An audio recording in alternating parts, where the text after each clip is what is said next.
Hello दोस्तों, नमस्कार। मैं विक्रम कुमार और आप देख रहे हैं जय भीम लाइव। दोस्तों, एक बार फिर से मैं आप सभी दर्शकों का हार्दिक स्वागत करता हूं। दोस्तों, इस समय हमारे देश में लोकसभा का चुनाव चल रहा है।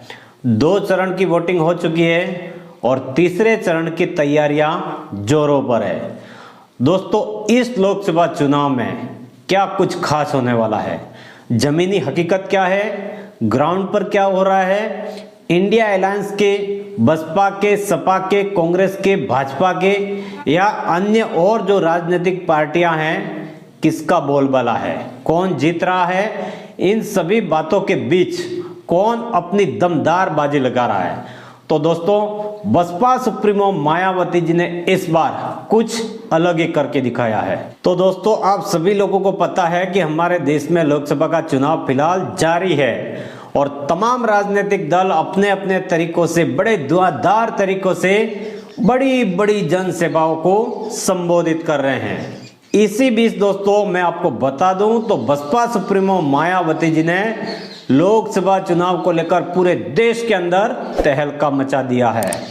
जी हां दोस्तों, इस समय बीएसपी अध्यक्ष मायावती जी काफी सुर्खियां बटोर रही है। दोस्तों, इस समय मायावती जी कोई भी निर्णय लेती है वो बहुत ही सोच समझकर निर्णय ले रही है। और दोस्तों, इस बात को देखकर बसपा के विरोधियों के छक्के छूट गए हैं, परेशान है, बेचैन हैं। बसपा सुप्रीमो मायावती जी के बारे में सोचने पर मजबूर हो गए हैं, क्योंकि दोस्तों 2024 लोकसभा चुनाव में आयरन लेडी बहन कुमारी मायावती जी ने काम ही कुछ अनोखे किए हैं। तो दोस्तों, इस समय की सबसे बड़ी खबर यह है कि बसपा सुप्रीमो मायावती जी ने चंडीगढ़ लोकसभा सीट से प्रोफेसर डॉक्टर रितु सिंह को अपना प्रत्याशी घोषित कर दिया है। और जैसे ही बसपा सुप्रीमो मायावती जी ने चंडीगढ़ लोकसभा सीट के लिए अपने प्रत्याशी की घोषणा की है, उसी वक्त दोस्तों चंडीगढ़ सीट हॉट सीट में बदल गई है। दोस्तों, बहुजन समाज पार्टी ने चंडीगढ़ में डॉक्टर रितु सिंह को अपना उम्मीदवार घोषित कर दिया है। और दोस्तों, डॉक्टर रितु सिंह किसी परिचय की मोहताज नहीं है, बल्कि पूरे देश के बहुजन लोग, दलित लोग डॉक्टर रितु सिंह को अच्छी तरह से पहचानते हैं। और दोस्तों, चंडीगढ़ में 1 जून को मतदान होने वाला है। वहीं पर डॉक्टर रितु का मुकाबला भाजपा के उम्मीदवार संजय टंडन, कांग्रेस के मनीष तिवारी और वहीं पर शिरोमणि अकाली दल के हरदेव सैनी से होगा। वहीं पर दोस्तों, कुछ लोगों के जहन में ये भी सवाल खड़ा होता होगा कि आखिर डॉक्टर रितु सिंह कौन है, इनकी क्या पहचान है और क्या है उनकी सामाजिक भूमिका, जिसके आधार पर बसपा सुप्रीमो मायावती जी ने भरोसा जताया है। ये बात दोस्तों उन लोगों के लिए बताना चाहता हूं जो डॉक्टर रितु सिंह के बारे में नहीं जानते होंगे। तो दोस्तों, रितु सिंह फिलहाल एक बड़े लेवल की सामाजिक जमीनी स्तर पर काम करने वाले एक कार्यकर्ता है और वो दिल्ली की विश्वविद्यालय दौलत राम से जुड़ी हुई थी। डॉक्टर रितु सिंह मनोविज्ञान की एक विद्वान है, जो मनुवादी चोस के अधिकारियों के द्वारा उनको नौकरी से बर्खास्त कर दिया गया है और उसी के विरोध में उन्होंने एक बड़ा लंबा आंदोलन चलाया। इसी के चलते ये पूरे देश में बहुत ही पॉपुलर हुई थी। दोस्तों, आपको बता दूं कि रितु सिंह ने किस प्रकार दिल्ली विश्वविद्यालय के 192 दिन तक संघर्ष किया था, धरना प्रदर्शन किया था। लेकिन दोस्तों, अभी तक डॉक्टर रितु सिंह को इंसाफ नहीं मिला है। रितु सिंह ने कथित जाति उत्पीड़न और सेवाओं के अवैध समाप्ति के खिलाफ सितंबर 2023 में कला संकाय नॉर्थ कैंपस दिल्ली विश्वविद्यालय के सामने प्रदर्शन किया था। दोस्तों, डॉक्टर रितु सिंह ने दिल्ली यूनिवर्सिटी पर जातिगत भेदभाव का आरोप लगाया। उन्होंने कहा कि जातिगत भेदभाव की वजह से उन्हें नौकरी से निकाल दिया गया। वो करीब 1 साल तक असिस्टेंट प्रोफेसर के पद पर रही। साल 2020 में उन्होंने प्रिंसिपल की बर्खास्तगी को लेकर धरना दिया था और उन्होंने अपनी आवाज उठाने के लिए लगभग 192 दिनों से भी ज्यादा दिनों तक विरोध प्रदर्शन किया था। तो दोस्तों यह है डॉक्टर रितु सिंह की सामाजिक पहचान, इनकी सामाजिक भूमिका, उनकी असली पहचान। दोस्तों डॉक्टर रितु सिंह दलित समुदाय से आती है और डॉक्टर बाबा साहेब मान्यवर काशीराम और माननीय बहन जी के विचारों से ओतप्रोत है। दोस्तों डॉक्टर रितु सिंह को लोकसभा का टिकट मिलने के बाद वो बेहद खुश नजर आ रही है।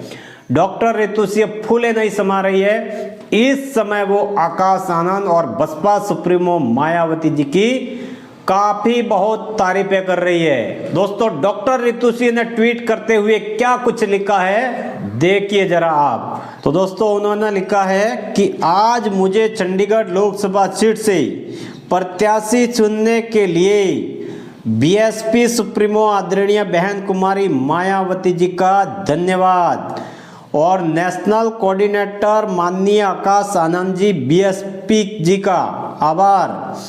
मैं विश्वास दिलाती हूं कि बीएसपी के मिशन को घर घर तक पहुंचाएंगे और अम्बेडकरवाद व मान्यवर साहब की नीली क्रांति की लहर को सफल बनाएंगे।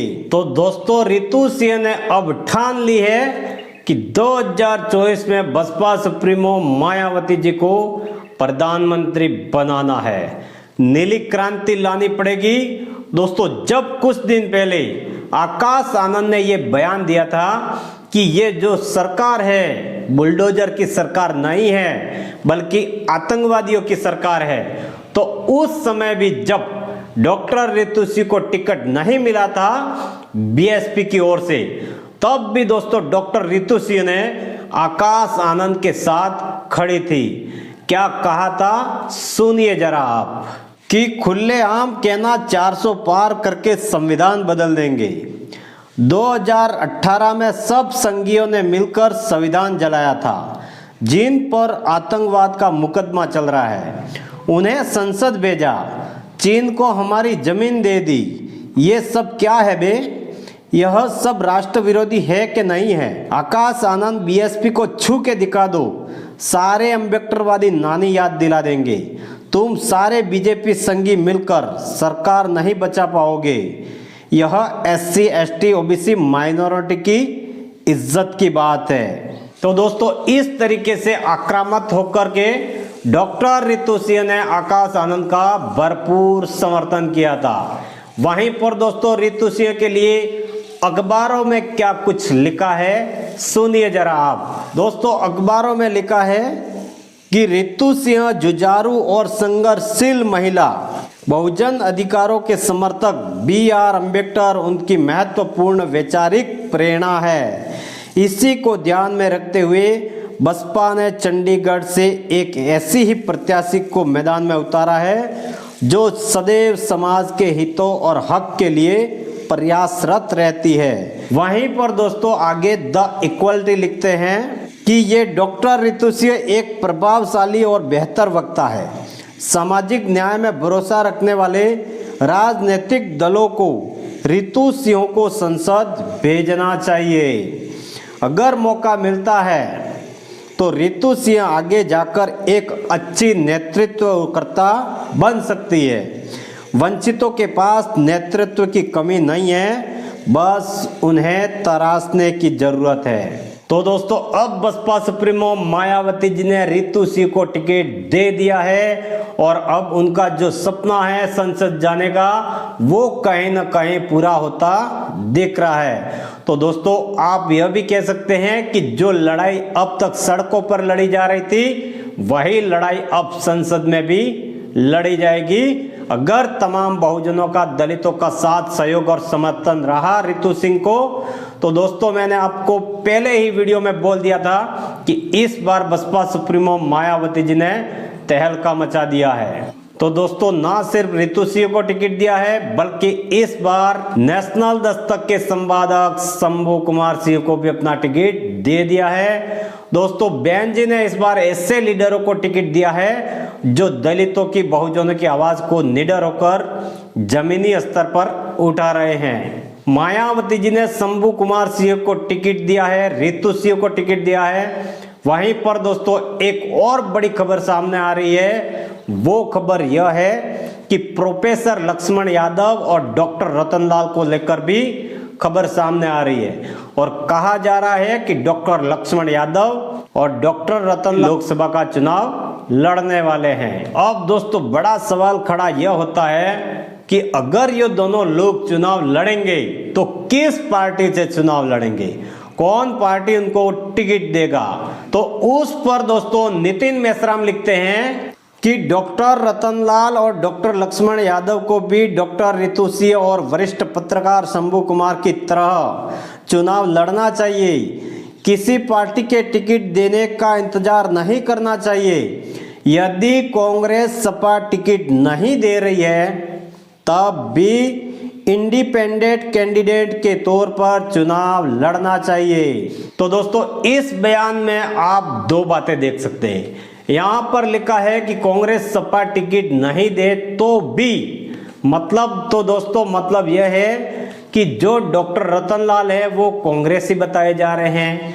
कहा जा रहा है कि वह अब कांग्रेस के साथ मिल चुके हैं। राहुल गांधी से फिलहाल उनकी मुलाकात भी हुई है और कभी कभी कांग्रेस का समर्थन भी करते दिखाई देते हैं। वहीं पर लक्ष्मण यादव जो है वो समाजवादी पार्टी के विचारों से काफी ज्यादा प्रभावित है। लक्ष्मण यादव जी कभी कभी अखिलेश यादव जी की तारीफ करते रहते हैं और यह भी माना जाता है कि लक्ष्मण यादव जी अखिलेश यादव के करीब है। वो खुद अखिलेश यादव के करीब मानते हैं। दोस्तों आपको पता भी होगा कि जब लक्ष्मण यादव की शादी हुई थी तो बाकायदा शुभकामना देने के लिए अखिलेश यादव लक्ष्मण यादव के घर पहुंच गए थे। तो दोस्तों काफी अच्छे रिश्ते हैं इन दोनों के बीच में। वहीं पर रतनलाल जो है वो कांग्रेस के साथ है। तो दोस्तों नितिन मेश्राम जो वो लिखते हैं कि अगर कांग्रेस सपा टिकट नहीं दे रही है तो उन्हें निर्दलीय चुनाव लड़ना चाहिए। तो दोस्तों बड़ा सवाल यह खड़ा होता है कि ये दोनों अपने आप में सपा और कांग्रेस के करीबी मानते हैं तो फिर उनको टिकट क्यों नहीं मिल रहा है? क्या उनके अंदर इतनी काबिलियत नहीं है या फिर दोस्तों कहीं ये दोनों भी बसपा की तरफ ही तो नहीं देख रहे हैं? कहीं ऐसा तो नहीं है कि ये भी बसपा से ही टिकट चाह रहे हैं कि हमें बसपा सुप्रीमो मायावती जी ही टिकट दें, कि हम भी बहुजन समाज पार्टी से ही चुनाव लड़ेंगे? ऐसा तो नहीं है, क्योंकि दोस्तों बसपा सुप्रीमो मायावती जी ने फिलहाल ऐसा ही काम किया है, ऐसे लोगों को ही टिकट दिया है जिसे आज तक किसी ने चुनाव लड़ने का सोचा भी नहीं था, जो कभी उम्मीद ही नहीं कर पा रहे थे कि मायावती जी भी उन्हें अपना आशीर्वाद देगी, अपना टिकट देकर लोकसभा के चुनाव में चुनाव लड़वाएगी। तो दोस्तों अब देखना यह दिलचस्प होगा कि अगर बसपा ने शंभू सिंह को टिकट दिया है, रितु सिंह को टिकट दिया है, लेकिन अब क्या डॉक्टर लक्ष्मण यादव और डॉक्टर रतनलाल को भी बसपा सुप्रीमो मायावती जी अपना आशीर्वाद देगी? तो दोस्तों राजनीति में कब क्या हो जाएगा कुछ भी कहा नहीं जा सकता है। दोस्तों राजनीति में समझौता सर्वोपरि होता है और इस बार बसपा सुप्रीमो मायावती जी काफी सोच समझकर चुन चुन कर अपने उम्मीदवारों को चुनावी मैदान में उतार रही है।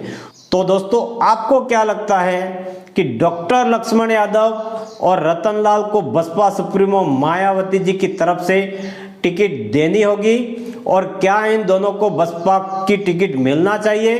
तो दोस्तों इस पूरी खबर पर आपकी क्या राय है कमेंट में जरूर बताएं। वीडियो अच्छी लगी हो तो वीडियो को लाइक करें, अपने परिवार दोस्तों में आगे शेयर करें, चैनल को सब्सक्राइब करें। मिलते हैं नए वीडियो के साथ में, तब तक के लिए जय भीम, जय भारत, जय संविधान।